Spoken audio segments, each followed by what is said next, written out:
నేను మీ శాలిని శ్రీలు. ఎలా ఉన్నారు ఫ్రెండ్స్? బాగున్నారా ఫ్రెండ్స్? ఈ రోజు అయితే నేను దోసకాయ కర్రీ కుక్కర్లో ఎలా చేయాలో చూపిస్తాను. కుక్కర్లో మనకు ఫాస్ట్గా అయిపోతుంది కాబట్టి కుక్కర్లో చేస్తున్నాను. ఇప్పుడు నేను కుక్కర్ పెట్టుకొని ఆయిల్ వేసుకున్నాను.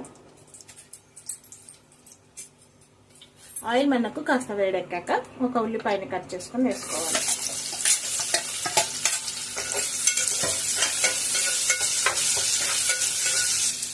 ఉల్లిపాయలు కాస్త ఫ్రై అయ్యాక ఇప్పుడు మనం కొద్దిగా ఉప్పు వేసేసుకుందాం.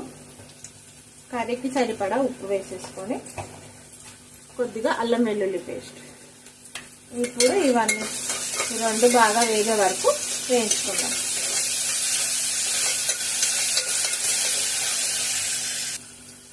ఉల్లిపాయలు ఫ్రై అయ్యాక మనం కారం యాడ్ చేసుకుందాం. మీ రుచికి ఎంత తింటారో, మీరు ఎంత స్పైసీ తింటారో కారం యాడ్ చేసుకొని కొద్దిగా ధనియాల పొడి కూడా,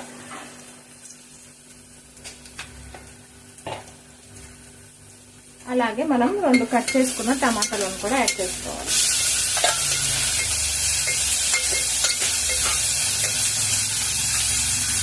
ఇప్పుడు మనం ఇందులో కట్ చేసుకున్న దోసకాయ ముక్కలను యాడ్ చేసేసుకుందాం.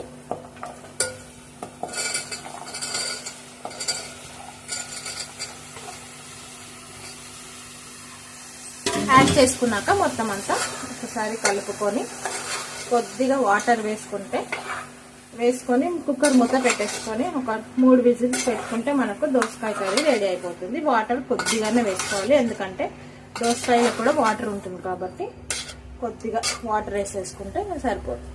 ఇందులోకి కొద్దిగా వాటర్ యాడ్ చేస్తున్నాను, 1/2 గ్లాస్ వాటర్. మొత్తం అంతా కలుపుకొని మూత పెట్టుకుంటే మనకు దోసకాయ కర్రీ రెడీ అయిపోతుంది. అంతే ఫ్రెండ్స్.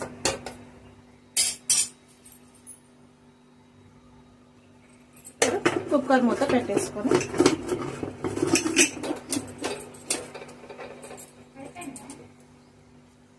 అంతే ఫ్రెండ్స్, మనకైతే దోసకాయ కర్రీ రెడీ అయిపోతుంది ఒక 5 minutes లో. అంతే ఫ్రెండ్స్, ఇది నా వీడియో ఇవాళది. ఈ వీడియో కనుక మీకు నచ్చినట్లయితే లైక్, షేర్, సబ్స్క్రైబ్ చేయండి friends. Okay friends, thank you, bye bye.